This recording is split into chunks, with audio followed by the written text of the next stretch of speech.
All right, today we're diving deep into a silent health crisis that affects hundreds of millions of people all over the world. But we're also going to look at a potential solution that honestly sounds like it's straight out of science fiction, using stem cells to repair one of our most vital organs, our kidneys. So it all kicks off with this one simple number, 10%. Just let that sink in for a second. What on earth could that represent?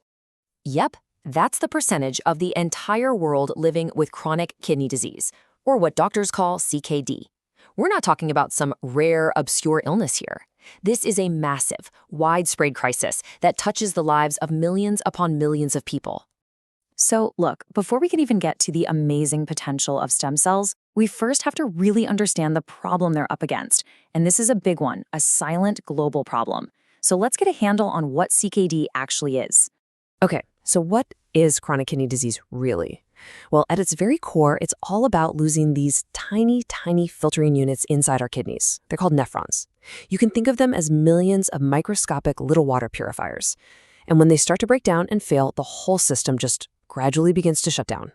And here's the thing you gotta understand. CKD isn't something that just stays the same. No, it's a progressive disease. It follows this really dangerous path. It often leads to something called kidney fibrosis, which is basically just a fancy term for internal scarring. And if it gets bad enough, it can end in end-stage renal disease. At that point, your only options are dialysis or a transplant. Let's zoom in on that middle step for a minute, because the scarring process, this fibrosis, it's really the villain of our story today. It's the thing that makes the damage so hard to reverse. The best way to picture it is like a scar you'd get on your skin, but it's happening deep inside one of your most important organs. See, your body is trying to heal itself, but it kind of goes haywire. It starts laying down all this thick, fibrous tissue. But instead of fixing the problem, this stuff just builds up, and it literally chokes off the healthy working parts of the kidney, making the damage permanent. And what's so wild is how this all gets started. The scarring doesn't just happen everywhere all at once. Nope. Research shows it actually begins in these tiny, super concentrated hotspots. They're called fibrogenic niches. That's where all the troublemaking cells gather and really kick off the damage. So you can see how the progressive nature of this disease creates this enormous challenge for both doctors and patients. It really truly becomes a race against time. And this quote from the research just hits the nail on the head. Why is it a race? Because CKD is sneaky. In the early stages, there are often no obvious symptoms at all.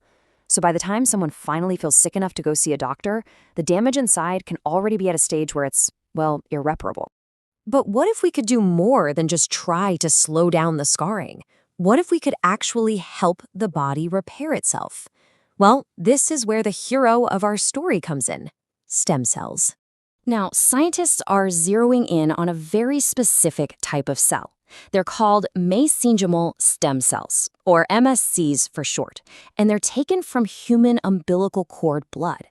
These cells are seen as this incredibly powerful new tool, not just for stopping scar tissue, but maybe, just maybe, for actually helping to reconstruct the tissue that's been damaged. So why these cells in particular? Well, they've got some amazing advantages.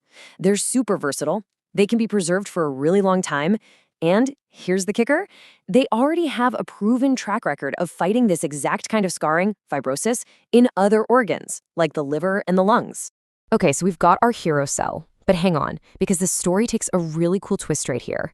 Researchers have discovered that it's not just the stem cell itself that's doing all the heavy lifting, it's got a secret weapon. And this is the million-dollar question that scientists have been trying to answer. We can see the good things happening, but what's the actual mechanism? How do these cells actually go about repairing damaged tissue? And the answer is just incredible. It turns out it's not just about the cell, it's about the messenger. These stem cells release these tiny little packages called exosomes. The best way to think of them is like microscopic mail carriers sent out from the stem cell with very specific instructions for the damaged kidney tissue. Now, there's a scientific name for this whole process. It's called the paracrine effect. But all that really means is that the magic isn't the stem cell physically turning into new kidney tissue. No, the real magic is in the signals it sends out to all the cells around it, basically telling them how to behave, how to calm down the inflammation, and start the repair process.